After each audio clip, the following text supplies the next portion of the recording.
Hello, I'm Jenya DeLima. Welcome to Writing and Editing, the podcast that takes a whole person approach to everything related to both writing and editing. Veronica Klash is an editor and author of fiction and nonfiction, and she has a passion for flash fiction. She's going to tell us what it is, how it can help you sharpen your writing skills, and give us some tips on how to get your flash fiction pieces published. This is What is Flash Fiction? Hello, Veronica. So glad to have you here.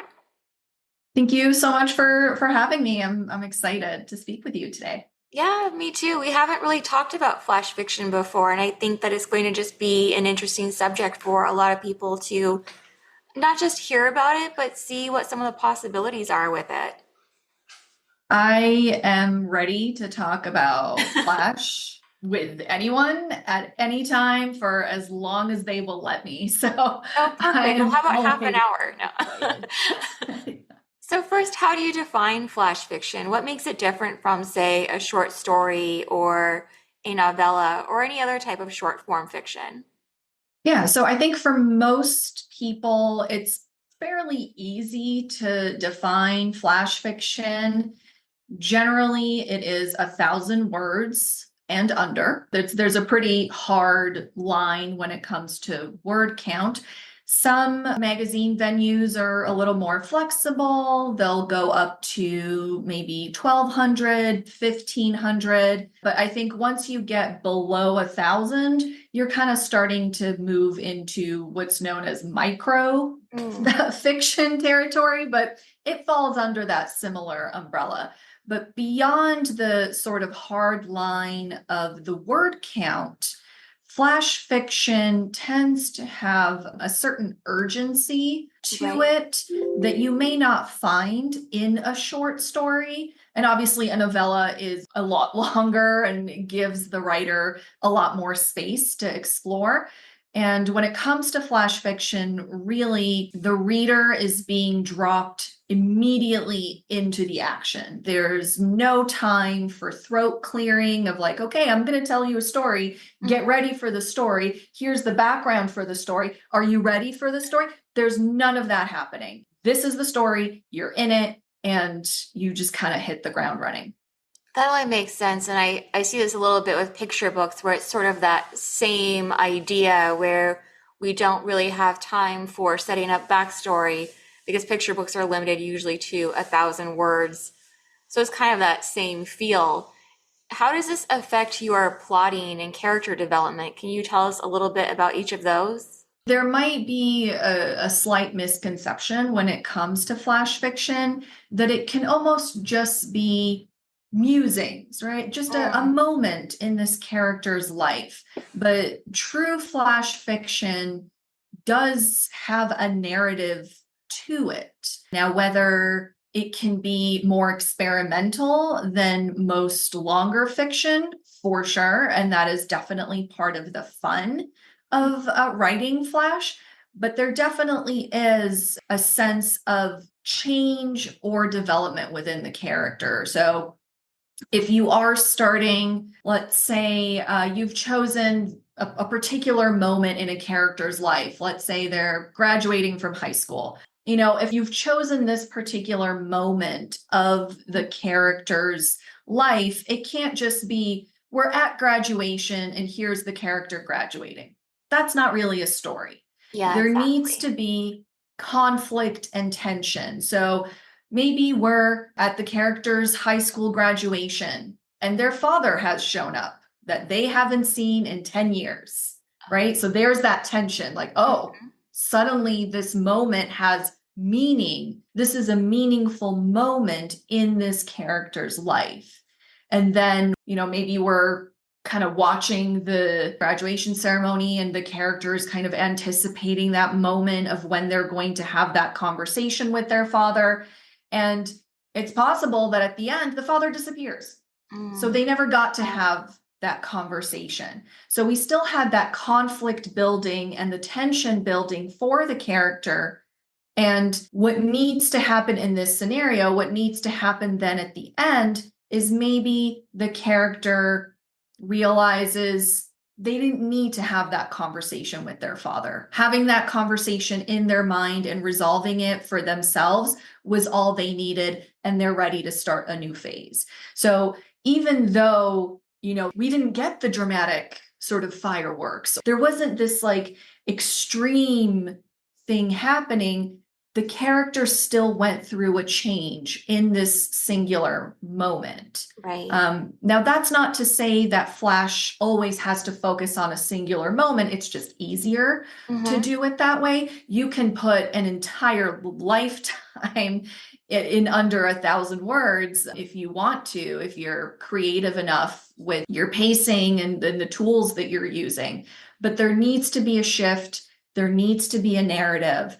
And there needs to be something that allows the reader to feel invested, even though you only have them for that short period of time. It's all that more pressure on the writer to make that time meaningful. Do you think it's harder to come up with an ending that will resonate with readers when it is so short? So I'm thinking, for instance, you don't have that whole final chapter to wrap it up. You really must be limited to only a line or two. Yes. The short answer is yes. I think endings in short fiction in general, in short stories as well, it's tough to land that ending so that it feels satisfying to the reader and it feels like the narrative has come to some sort of resolution rather than just like, I've stopped writing, so this is the ending. Right. Because those aren't the same things. Yeah, that's a little abrupt. The reader needs to feel again that there is some sense to what they've just read and some sort of meaning rather than, oh, the character was sitting on the porch watching some fireflies at night, and then there's a shooting star, and that's the end. It's like, but nothing happened. Right. What does this mean? Exactly. So there definitely is a pressure when it comes to wrapping up in a way that is satisfying to the reader. That's definitely one of the challenges of Flash. So wording matters to us no matter what we're writing and the language we use, but that seems like it might be even more true when we are writing something in such a short amount of space, just because we know we have to choose the exact right word every single time to best get across what we're trying to say. Is that something that you've experienced? And what advice do you have for people with this? That's a great question. And I think this is why I recommend that any writer, regardless of genre, regardless of if you're a poet, if you are into speculative fiction, if you love writing novels, it doesn't matter what kind of writing you generally enjoy or generally are drawn to. If you bring writing Flash, and it doesn't have to be fiction, it can be Flash nonfiction. If you bring Flash into your practice, it's only going to make you a better writer because bringing in that constraint of having just 1,000 words Right. is liberating. And I know that's moronic. It's liberating because you kind of have to shed all of the other things that you would normally rely on. If you're normally used to writing novels, you're used to having chapters upon chapters to create that connection between the reader and your characters. You don't have that time in Flash. You need to create that connection, hopefully within the first sentence. If not, the first paragraph. So by the end of the first paragraph, the first couple of sentences, the reader needs to have a sense of where we are, what is happening, and who it's happening to. Otherwise, you're going to lose them.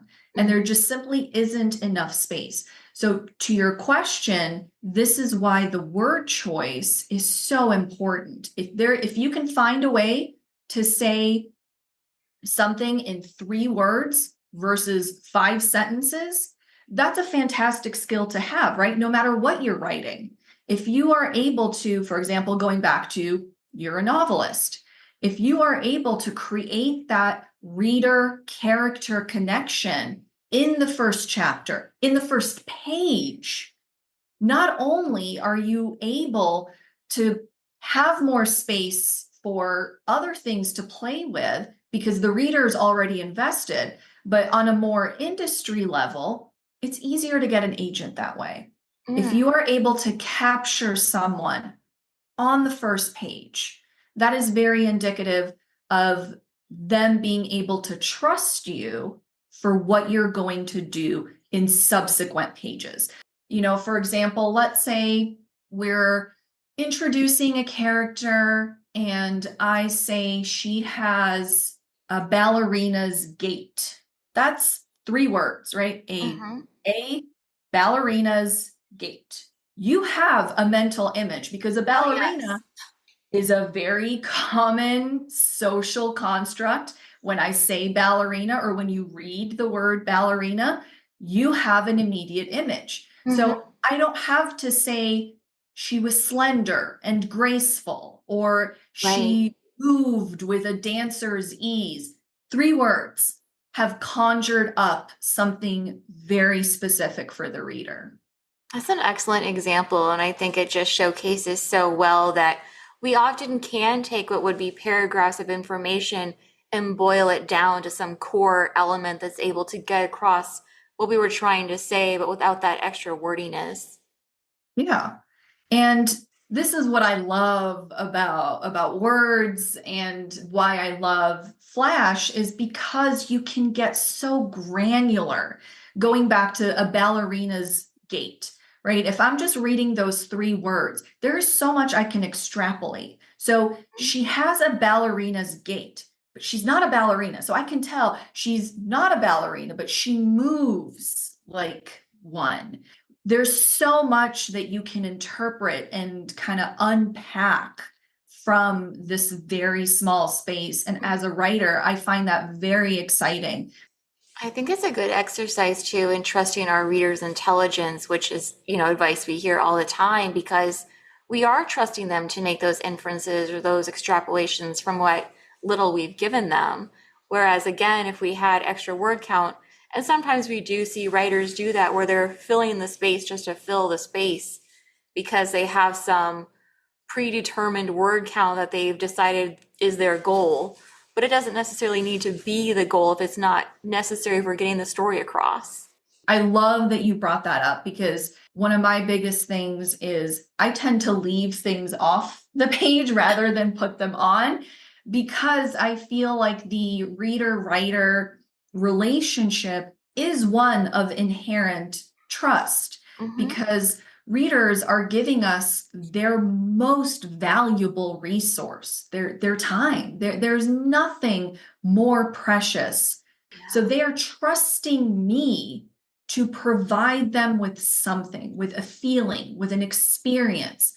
And so I give that trust back to them that they will understand my intentions and what I'm trying to accomplish on the page. That is such a beautiful way of looking at it. And I think it makes more of a relationship between them where you're not writing something just for the sake of writing it or because you hope to get an agent or a royalty check or whatever, that you really are doing this for your audience. But the way that you phrased it, it's not like you see them as an audience so much as a participant in your storytelling. Yeah, you're hitting the nail on the head. They are a participant because the other part of it too is that once our words are out there, however we choose to publish them, however they get to our readers, we have no control over how things are going to be interpreted. And sometimes that's great and amazing, sometimes not as much. But I think that's part of the magic of literature is that it just continues to take on a life of its own through the reader. And they are a participant. Their imagination, their whatever backstory they have, right? All of that contributes to how they are going to engage with what you are presenting them with. Yeah. It's almost collaborative in a very loose sense of the word. Yeah, I mean, ideally, I'd like to think that most writing is like that, especially if we are putting it out in some public platform, whichever platform that might be, because we do need to take those considerations into account and thinking about who will be reading this, how will they be interpreting it, where have we been ambiguous intentionally or unintentionally, and Mhm. how will that ambiguity be interpreted by these people based on their own life experiences and beliefs? That is one of the really special things about Flash, too, because when you're dealing with longer works, again, you have that backstory. So Hmm. it's less likely that longer works are going to have that ambiguity and that space for the reader to interpret. Now, there are longer works that definitely lean on that. They lean on that brevity, that sparseness of prose, Hmm. but that is something that you find in Flash more frequently because we don't have the backstory. So you said that flash fiction can be also flash nonfiction. Can you give an example of how that might work, or maybe a piece that's popular or well known? Yeah, so it's exactly as it's implied. Instead of an imagined or created story, it's a narrative based on the writer's life or experience. Oh, Trying to think of Forest Elegy by Despi Boutrous. oh, Despi is normally a poet, I think I've actually and heard of this. yeah, it's beautiful and it is nonfiction and it is under 1,000 words and it's technically not poetry. Very interesting. Do you think there are any genres where flash fiction or nonfiction work better than others, or are at least maybe easier?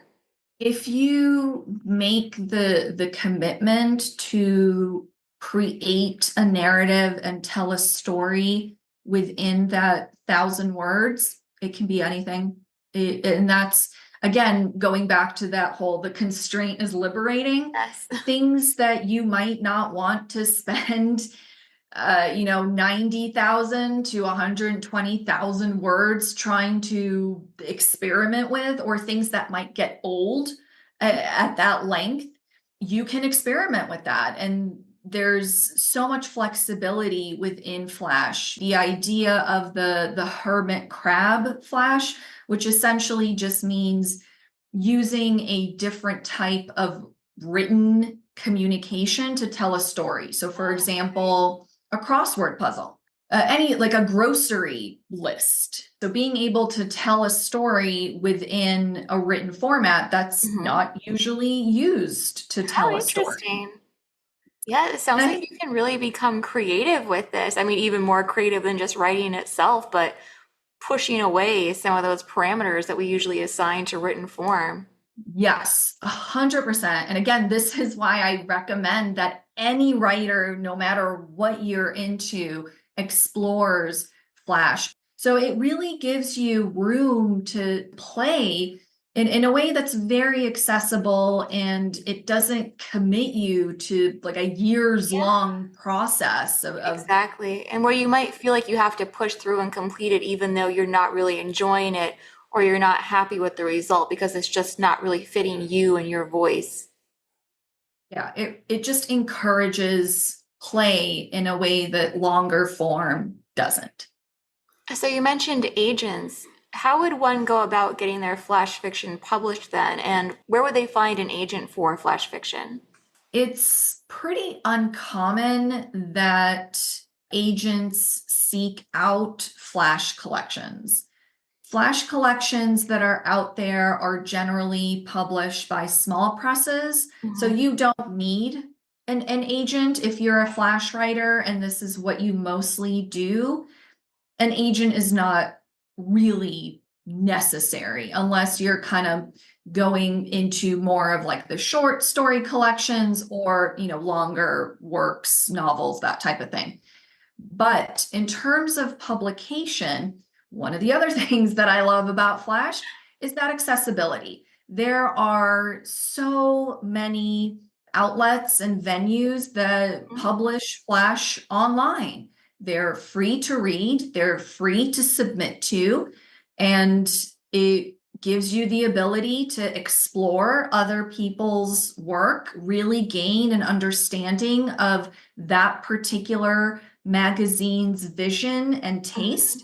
Because Flash within and of itself is a category, yes. But there are different kinds of Flash. You can have this sort of literary Flash, you can have beautiful, lush, exploratory Flash, you can have experimental Flash. There's just a lot of different categories. And once you start kind of exploring a magazine's back catalog, you can tell their aesthetic and you can tell the type of thing that they are really drawn to, or at least the editors Right. are drawn to publishing. And the great thing, again, that this is pretty common advice when it comes to publishing short fiction is, read the magazines that you Mhm. want to be published in, and then, figure out if your style fits in. Don't change your style to fit Right. what Yes. you're publishing, but figure out it does your style fit in, and then submit. But the challenge when you're looking at short stories is oftentimes the more prestigious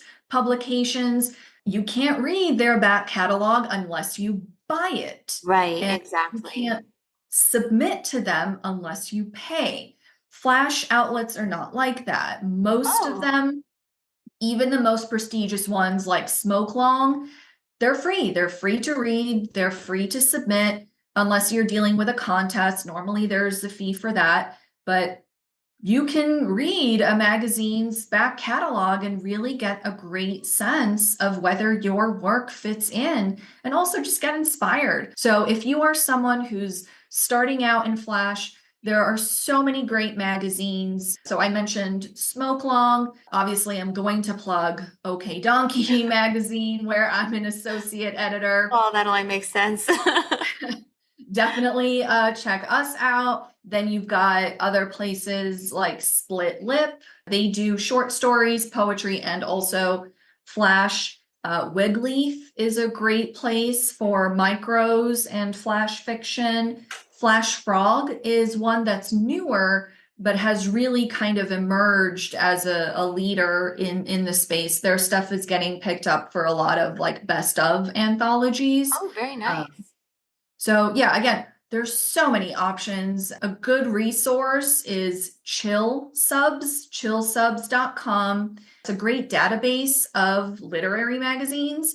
If you set up an account, you're able to search the database by word count, by genre, by type of magazine. So if you're into short stories, it's a great resource for that as well. Well, that's fantastic. I mean, I was tempted to sit here and start writing down notes, and I thought, well, you're recording this. That's just silly. Before we end, is there anything else you'd like to let our listeners know that maybe we didn't touch on, or anything that you have that's coming up soon? There's nothing for me in particular. If you want to check out my writing, it's at veronicaklash.com. Veronica with a C, Clash with a K. Also, please do check out OK Donkey magazine. I always love to see new writers in our queue submitting to us. We tend to like the more bizarre types of stories. Oh, fantastic. But yeah, just in general, if you are someone who doesn't have a lot of time and you're Mhm. like, I really want to write, but I only have like 20 minutes every Nice. week to myself. Right. Flash is for you. You can read like 3 Flash stories in 20 minutes, and you can write at least half of a Flash story in 20 minutes. So it's a great accessible format. Well, thank you again so much. I think this has been wonderful, and I know I've learned a lot. So thanks again. I'm so glad. Again, I am here to talk to anyone about Flash for as long as they will let me. So thank you so much for giving me this platform to get on my soapbox and Yeah, talk about how of great course. Flash is. Well, it was wonderful having you. Thanks again. My pleasure.